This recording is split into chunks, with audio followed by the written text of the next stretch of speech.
The Montana sun blazed overhead as Lucas Hartley stood on the front porch of the Double H Ranch, watching a dust cloud approach on the main road. He knew exactly who it was, his mother, Catherine Hartley, arriving with the woman she'd been trying to force him to marry for the past 6 months. At 34, Lucas had successfully avoided marriage, relationships, and his mother's matchmaking attempts by burying himself in ranch work.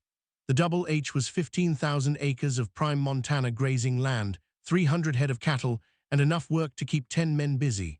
Lucas preferred it that way. Work was simple. Work made sense. Work didn't ask questions about why he'd never brought a woman home or shown interest in settling down.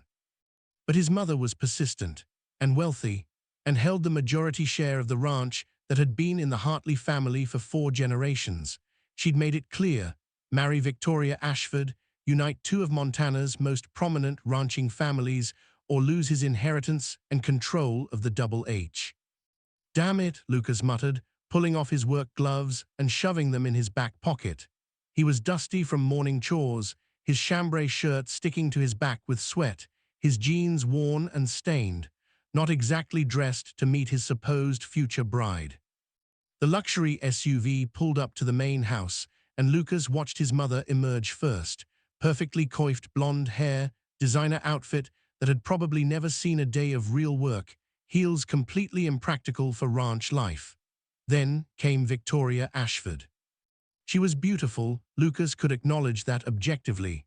Late 20s, dark hair, elegant features, dressed like she was attending a country club luncheon rather than visiting a working ranch. She looked at the house, the barns, the corrals with barely concealed distaste. "Lucas," his mother's voice was bright and false. "Darling, you remember Victoria." "Mrs. Ashford." Lucas nodded politely, not bothering to correct his mother's assumption that they'd ever actually met beyond a brief introduction at some charity function. "Please call me Victoria." She extended a manicured hand, and Lucas shook it briefly. Her hand was soft, uncalloused, had probably never done a day's hard work. "We are here for the weekend," his mother announced, as if Lucas had invited them. "I thought it would be wonderful for you and Victoria to get to know each other better, really see if there's potential for." "Mom, I'm in the middle of fall roundup. I don't have time for entertaining." Lucas kept his voice level despite his frustration. "Nonsense, you have staff for that. Speaking of which, where is that young man who's been keeping the house? I want to make sure the guest rooms are properly prepared." She meant Ethan Cross, who'd been working as the ranch's housekeeper and cook for the past 8 months. Lucas felt his jaw tighten at his mother's dismissive tone. "His name is Ethan, and he's probably inside. I'll let him know you're here." Lucas turned toward the house, grateful for an excuse to escape. "Wait," Victoria called out. "Perhaps you could show me around first. I'd love to see the ranch." Lucas turned back reluctantly. "It's a working ranch, Ms. Ashford, not much to see beyond cattle and dirt." "I'm sure you're being modest." She smiled, but it didn't reach her eyes. "Your mother has told me so much about the Double H, I'd really love a tour." Before Lucas could refuse, his mother chimed in. "What a wonderful idea. You two go ahead. I'll get settled and find that housekeeper, Ethan was it, to help with the luggage." Lucas was trapped. He gave a curt nod and gestured toward the barns. "This way." As they walked, Victoria kept up a stream of conversation, mostly about herself, her family's ranch holdings, the social connections between their families. Lucas made appropriate noises, but wasn't really listening. His mind was on the work he was missing, the fence line that needed repair before winter, the cattle that needed to be moved to the lower pastures. "You're not really interested in this, are you?" Victoria said suddenly, stopping near the main barn. Lucas was surprised by her directness. "What? This whole arranged marriage thing? You're not interested?" She crossed her arms, studying him. "Your mother has been pushing this for months, and you've been avoiding it. I'm not an idiot, Mr. Hartley." "Then why are you here?" Lucas asked bluntly.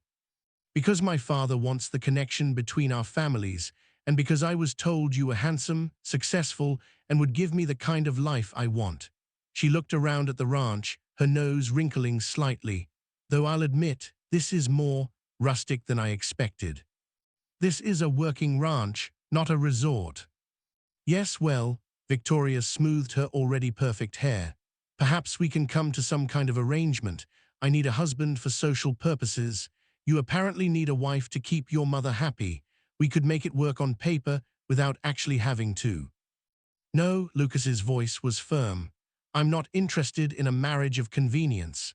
If I'm going to marry someone, it'll be because I want to, not because our parents think it's a good business move. Victoria's expression hardened. You don't get to be picky, Mr. Hartley. Your mother has made it very clear what's at stake. This ranch, your inheritance, everything you've worked for, it all depends on you falling in line. Then I guess I'll lose it. Lucas started walking back toward the house. Now if you'll excuse me, I have work to do.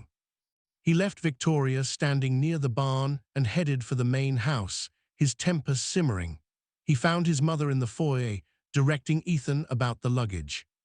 Ethan looked up as Lucas entered, and Lucas felt the same small jolt he always did when their eyes met. Ethan Cross was 28, with dark brown hair that perpetually needed a cut, warm hazel eyes, and a lean, compact build. He'd shown up 8 months ago responding to the ad Lucas had placed for a housekeeper after his previous one retired. Lucas hadn't expected to hire a man for the position. Most ranch housekeepers were older women, but Ethan had been by far the most qualified applicant. He could cook, clean, manage supplies, do basic bookkeeping, and didn't mind the isolation of ranch life. He was also quiet, kept to himself, and did excellent work. What Lucas definitely hadn't expected was to find himself attracted to his employee. He'd been aware he was gay since his early 20s, though he'd never acted on it. Growing up in Montana ranching country, being the heir to a prominent family legacy, there had never been room for that truth. He dated women occasionally to keep up appearances, but had always found excuses to avoid anything serious. Ethan made him question those choices, made him wonder what it would be like to have something real instead of hiding behind work and duty. Mr. Hartley. Ethan nodded politely, his arms full of expensive luggage. Your mother said she'd be staying in the master guest suite. That's fine, thank you, Ethan. Lucas caught his mother's critical eye on Ethan and felt defensive anger rise. And please prepare something for lunch, whatever's easiest. Of course. Ethan headed upstairs with the luggage, and Lucas watched him go, trying not to notice the way his jeans fit. Lucas, his mother's voice cut through his thoughts, a word in the study, now. He followed her into his father's old study, now technically his, though he rarely used it.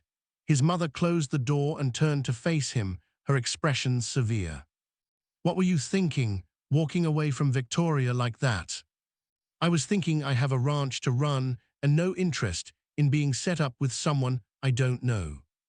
This isn't about what you want, Lucas. This is about family legacy, about securing the future of this ranch.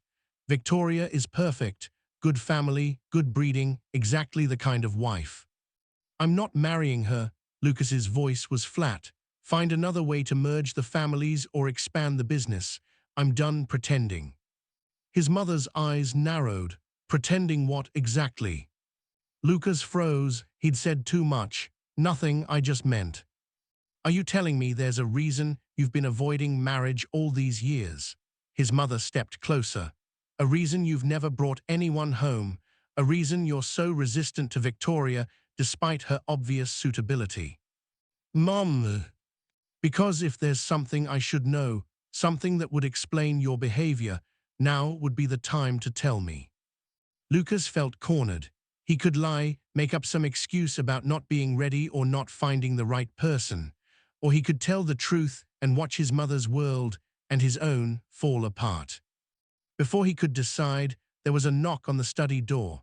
Ethan's voice came through. Excuse me, Mrs. Hartley, Mr. Hartley, lunch is ready whenever you're available. His mother's attention shifted. Thank you, Ethan, we'll be right there. After Ethan's footsteps retreated, she turned back to Lucas. This conversation isn't over. We'll discuss this more tonight after dinner, but right now, you're going to come have lunch with Victoria and me, and you're going to be pleasant. Understood? Yes, ma'am. Lunch was excruciating. Victoria made small talk about society events and mutual acquaintances.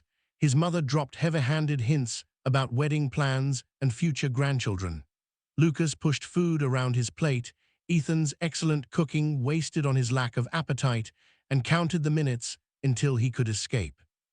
Ethan served the meal with quiet efficiency, refilling drinks and clearing plates. Lucas noticed his mother watching Ethan with an expression he couldn't quite read, something between assessment and suspicion.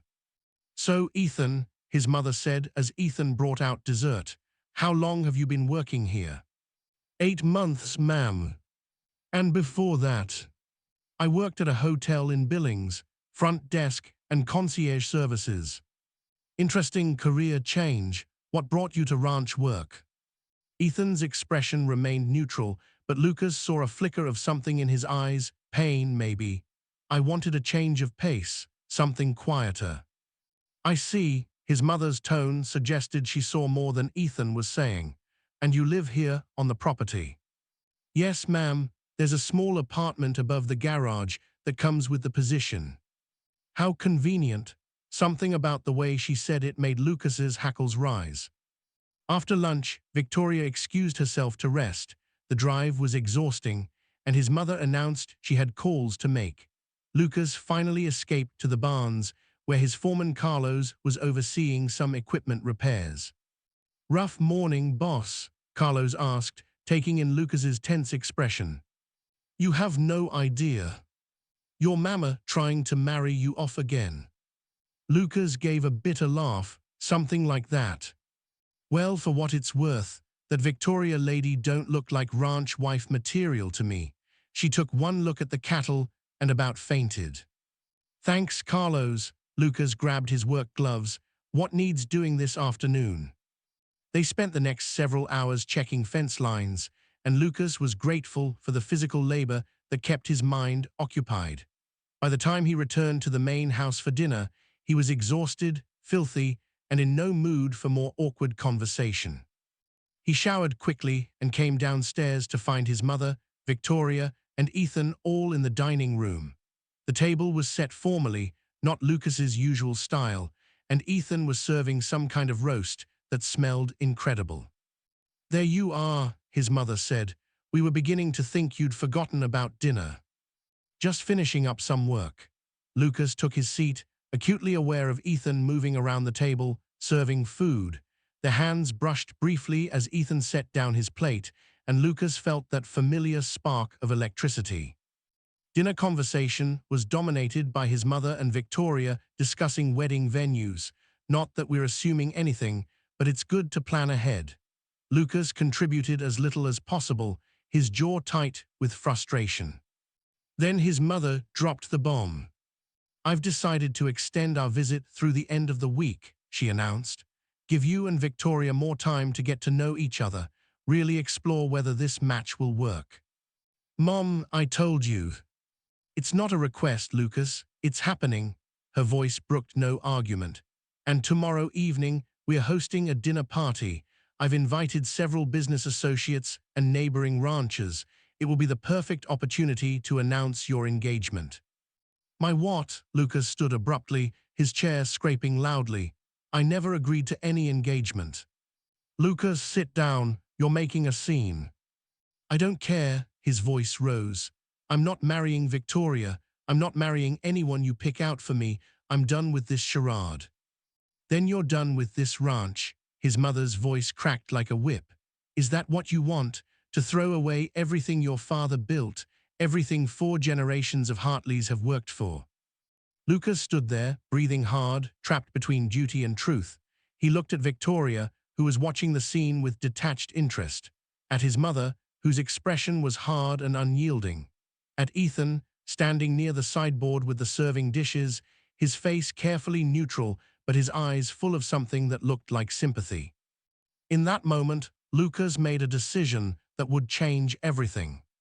He crossed the room in 3 strides, grabbed Ethan's face in both hands, and kissed him. It was desperate, impulsive, and completely inappropriate, but the moment their lips met, Lucas felt something click into place, like he'd been searching for this his entire life without knowing it. Ethan made a small, surprised sound, but didn't pull away.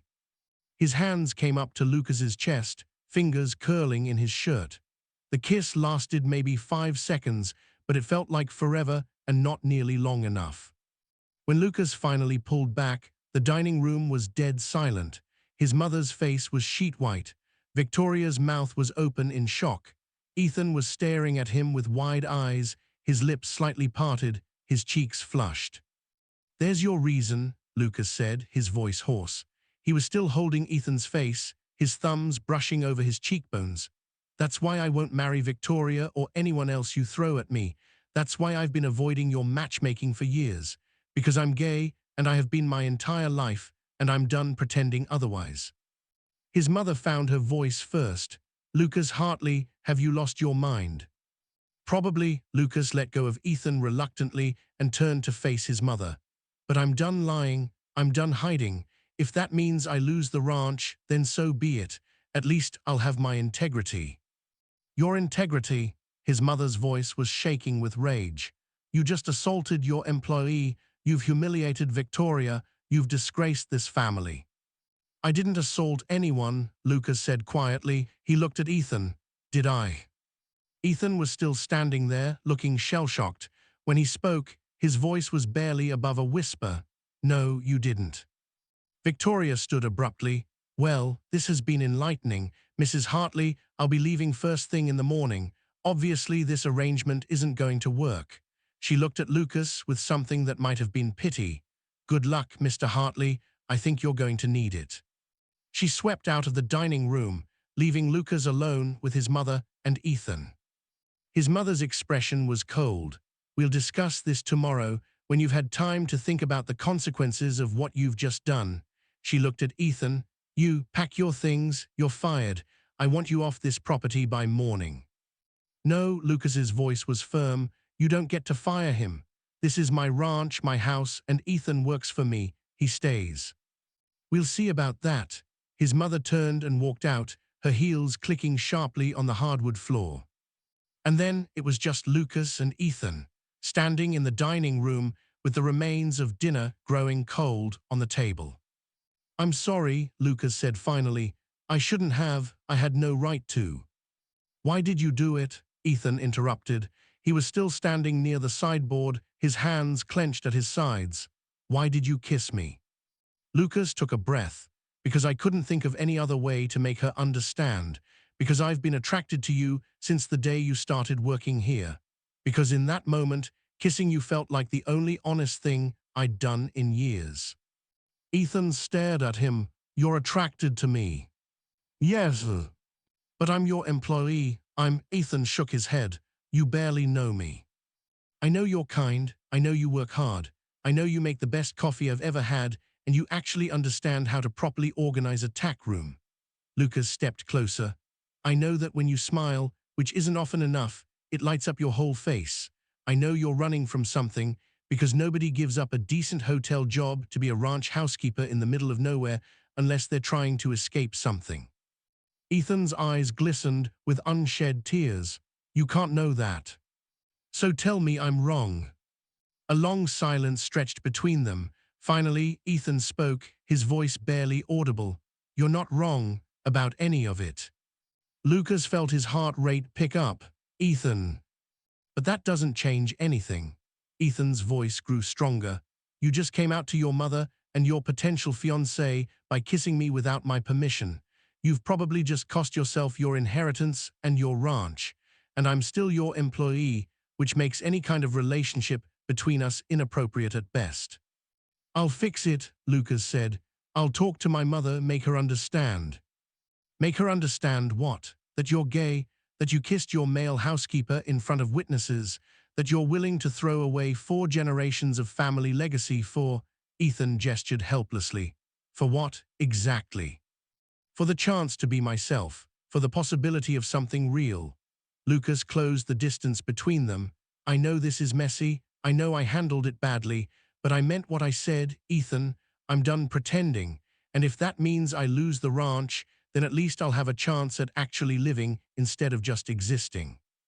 Ethan looked up at him, conflict clear in his hazel eyes. You don't even know if I'm interested.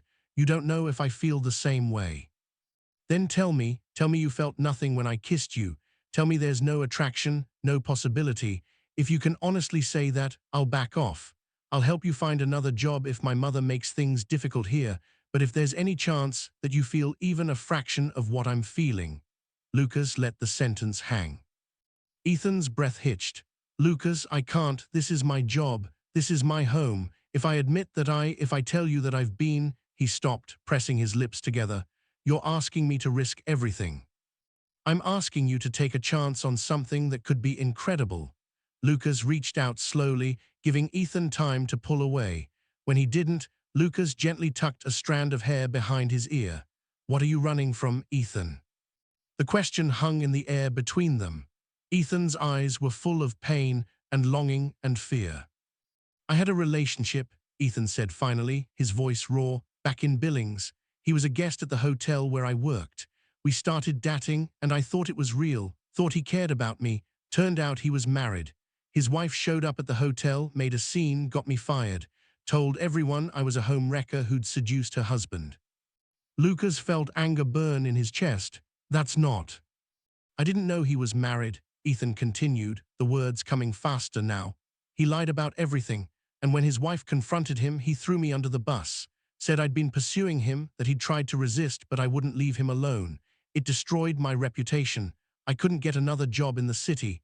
So I came out here to the middle of nowhere, thinking I could start over, thinking I could be safe. And then I kissed you and dragged you right back into drama. Lucas felt sick. Ethan, I'm so sorry. Don't, Ethan wiped at his eyes. Don't apologize for being honest. Don't apologize for taking a stand against people who wanted to control your life. Just don't expect me to immediately jump into something when the last time I trusted someone, it cost me everything. I won't, Lucas lowered his hand, but I need you to know I meant that kiss. I meant every word I said. And whatever happens with my mother and the ranch, I want a chance to show you that not all men are liars, that some of us actually mean what we say. Ethan looked at him for a long moment, then slowly he nodded. Okay. Okay. Okay, you can try to show me. But slowly, Lucas. I need slow. I need to be sure this is real and not just you making a statement to your mother. Relief flooded through Lucas. Slow, I can do slow. And we need to figure out the employment situation. I can't date my boss. That's... Ethan gestured helplessly. We'll figure it out, Lucas promised. Together, if you're willing to give us a chance. Ethan's lips curved into a small, hesitant smile. The first real smile Lucas had seen from him. I might be crazy, but yeah, I'm willing. Lucas wanted to kiss him again, properly this time, but he held back. He'd promised slow. So instead, he just smiled back and said, "Thank you for giving me a chance I definitely don't deserve." You might be right about that, Ethan said, but his eyes were warm. Now help me clean up this dinner mess, and then we should probably both get some sleep. Something tells me tomorrow is going to be complicated. That was an understatement. But as they cleared the table together, moving around each other in the kitchen with an easy rhythm, Lucas felt something he hadn't felt in years. Hobie. Lucas barely slept that night.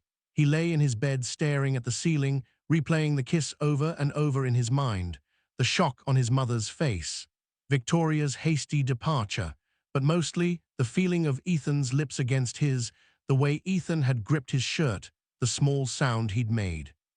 The way Ethan had said yes to giving them a chance.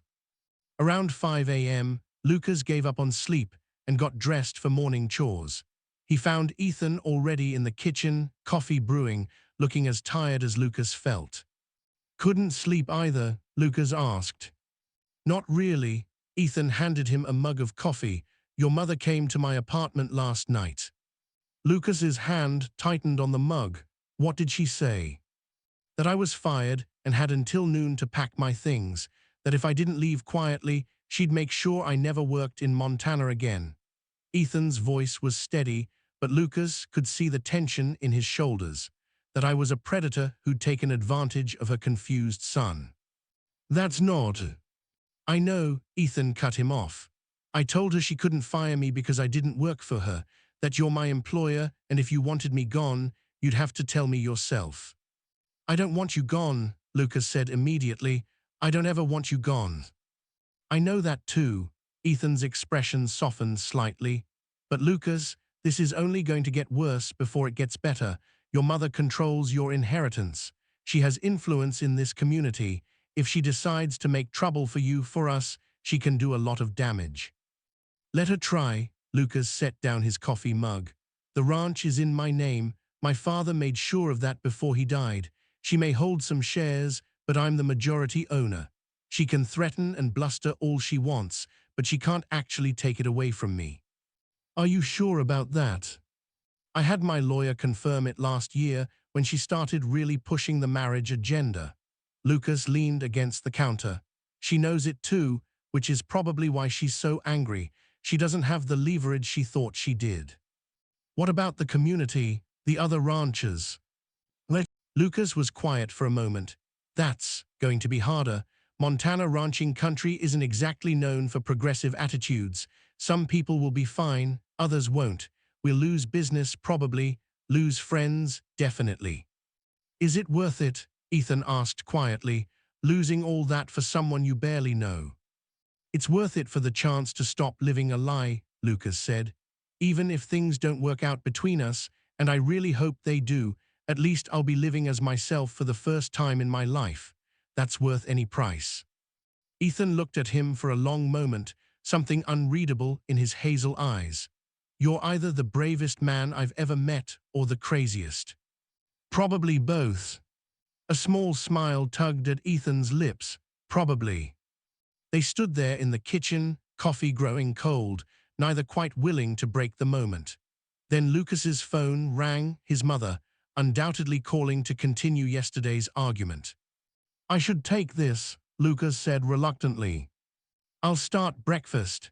Ethan moved toward the stove. You'll need your strength for whatever she's planning. Lucas stepped out onto the back porch to take the call. Mom.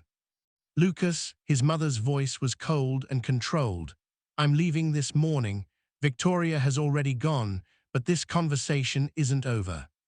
Good, because I have some things to say too. You have nothing to say that I want to hear right now.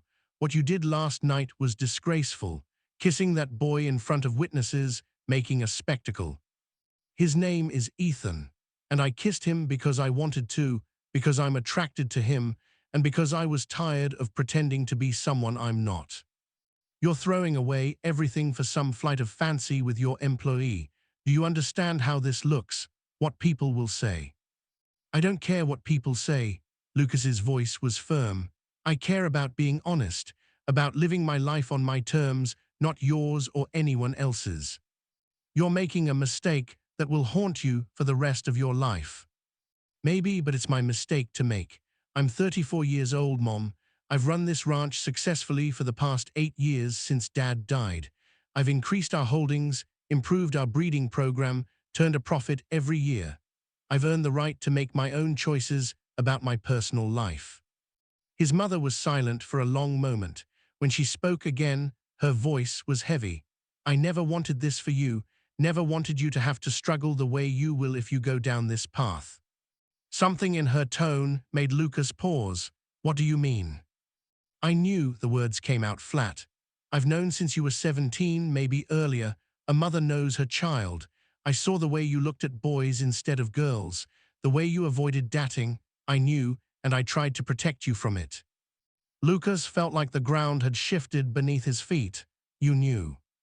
I thought if I pushed hard enough, if I found the right girl, you'd be able to. She stopped. I know how that sounds now, but I wanted you to have an easier life than what being openly gay would give you in this community. Is that so wrong? Yes, Lucas said gently, because you were trying to protect me from myself instead of accepting who I actually am. And in doing that, you made me feel like there was something wrong with me, like I had to hide the most fundamental part of myself to be worthy of love or respect. He heard his mother's breath catch. I never meant, I do love you, Lucas, no matter what you think. I know, but love without acceptance isn't enough. Lucas looked through the kitchen window at Ethan, who was cooking breakfast with quick, efficient movements. I need you to accept all of me, including this part. Can you do that? Another long silence. I don't know, I need time. Take whatever time you need, but until you can accept me as I am, I think it's better if you keep your distance. Lucas. I love you, Mom, but I'm done apologizing for who I am. Lucas ended the call before she could respond. He stood on the porch for a moment, letting the morning air cool his heated emotions. Then he went back inside, where Ethan had breakfast waiting, eggs, bacon, toast, all perfectly prepared. How did it go? Ethan asked. About as well as expected. Lucas sat down at the kitchen table. She knew, all these years, she knew I was gay and tried to force me to be straight anyway. Ethan set a plate in front of him. How do you feel about that?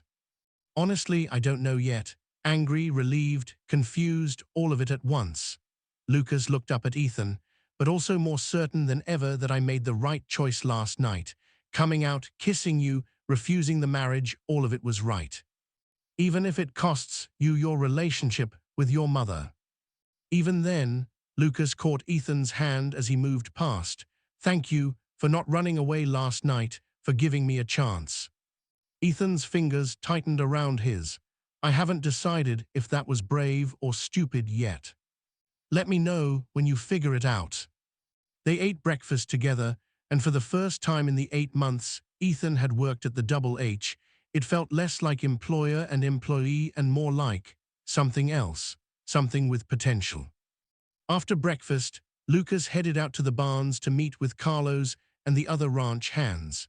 He knew the story of what had happened last night would spread through the community like wildfire, and he needed to get ahead of it with his own men.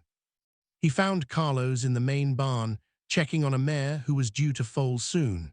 The older man looked up as Lucas approached, his weathered face carefully neutral. Morning, boss. Carlos, Lucas took a breath. I need to talk to you about something, about last night. Already heard about it. Carlos continued checking the mare, not meeting Lucas's eyes. Betty Johnson called my wife first thing this morning, said there was quite a scene at the main house yesterday. Betty Johnson was Victoria's aunt. Of course, word had already gotten out. What exactly did Betty say? Lucas asked. That you kissed your male housekeeper in front of your mama and your intended bride, that you told them you were gay and refused the marriage. Carlos finally looked at him. That true? Yes, all of it. Carlos was quiet for a long moment, then he nodded. All right then. Lucas blinked. All right, that's it. What do you want me to say, boss? You're a grown man. Who you kiss and who you love is your business, not mine. Carlos went back to the mare. You've been fair to me and my family. You pay well, you treat people right. You work harder than any ranch owner I've ever known. That's what matters to me. Relief flooded through Lucas. Thank you, that means more than you know. But Carlos continued, his voice serious. I won't lie to you. There are people in this community who won't be as understanding. You're going to face some pushback, probably lose some business. You need to be prepared for that. I know. And your men, the other hands, they're going to have questions. Some might not be comfortable continuing to work here. I understand. I'll talk to everyone at the weekly meeting tomorrow. Give them a chance to ask questions, express concerns, decide if they want to stay. Carlos nodded approvingly. That's the right way to handle it, honest and upfront. He paused. For what it's worth, boss, I think you did the brave thing. Takes guts to stand up to your family, to be yourself in a place like this. Your daddy would have been proud. Lucas's throat tightened. You think so? I know so. Your daddy was a good man, but he had his own demons, his own secrets he never talked about. He would have understood what you did better than most. That was cryptic, but before Lucas could ask what Carlos meant, one of the other hands called out that a section of fence had been damaged overnight, probably by deer or elk pushing through. The rest of the day was consumed by ranch work, fixing fences, moving cattle, dealing with a piece of equipment that had broken down at the worst possible time. It was exhausting physical labor that left Lucas too tired to think much about the emotional bombshell of the previous 24 hours. He returned to the main house around 7 p.m., dirty and exhausted. Ethan met him at the door with a towel. "Thank you for watching my video.